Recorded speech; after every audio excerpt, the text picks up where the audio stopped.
Ce petit domaine existe depuis les années 90, recréé, replanté, restructuré par un Belge qui a planté les premières vignes en 92-93. En 97, il a été repris par un Russe qui a été lâché par son régisseur en 2014. Et nous, on était à la recherche d'un petit vignoble, un petit lopin de terre. Et on a repris ce domaine en 2014. Ça correspondait complètement à ce que l'on cherchait. Ça nous a tout de suite tapé dans l'œil. Moi, je suis diplômée d'œnologie de Bordeaux en 1995. J'ai eu plusieurs jobs de directrice de domaine en tant qu'œnologue responsable technique sur différents sites en tant que salariée. Donc, en 2009, je m'installe comme œnologue conseil. Assez rapidement, la production m'a manqué. Olivier, il a eu plusieurs carrières. Il a fait du social et il a fait du commerce. Il a tout fait, tout appris. Bon, il apprend vite le garçon quand même. Donc en fait, on est un binôme super complémentaire. Il faut faire du bon vin, mais il faut arriver à le vendre. Sur le domaine, donc on a 3,5 hectares de vignes plantés en Merlot, Cabernet Franc et Cabernet Sauvignon. Et on a un petit peu de raisin au sud de Bergerac pour les blancs. On produit 6 rouges et un pétillant naturel. Et après, on a 2 blancs, très différents aussi. Donc ça fait 9 vins au total.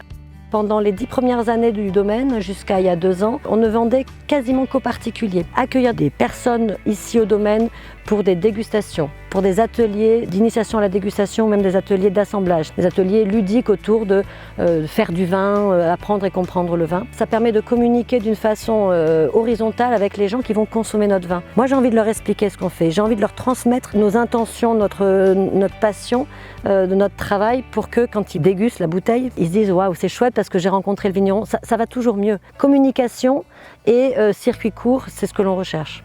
On a décidé d'avoir, pour limiter l'empreinte carbone sur nos bouteilles, pour aller jusqu'au bout de notre démarche, dans un rayon d'à peu près 200 km autour d'ici. Des cavistes, des restaurateurs, des épiceries fines. On monte jusqu'à Limoges, on descend jusque vers Agen, on part à Brive et on va à Bordeaux. Et avec ça fonctionne. Ce domaine, quand on l'a repris, il était en conventionnel, qui utilise des produits issus de la chimie de synthèse. Nous, on l'a tout de suite converti directement à la bio. On pratiquait déjà la biodynamie, mais on s'est certifié que plus tard en biodynamie. L'agriculture biologique en viticulture, c'est assez simple. C'est avoir une agriculture respectueuse de l'environnement, une agriculture durable et environnementale. Ensuite, c'est ne pas utiliser de produits issus de la chimie de synthèse pour traiter les maladies contre la vigne et ne pas désherber chimiquement sous le rang pour enlever les herbes. Et enfin, ne pas utiliser tout ce qui est biocide en fait. Il nous reste pour traiter la vigne contre les maladies, le cuivre et le soufre, donc ce qu'on appelle la bouillie bordelaise en fait en quelque sorte, pour lutter contre les maladies que sont le mildiou et l'oïdium. Nous, on a pris l'option de ne pas travailler sous le rang et de ne pas travailler les sols. On est en 0 labour au niveau du domaine. Sous le rang, pour pas avoir trop d'herbes, on tond.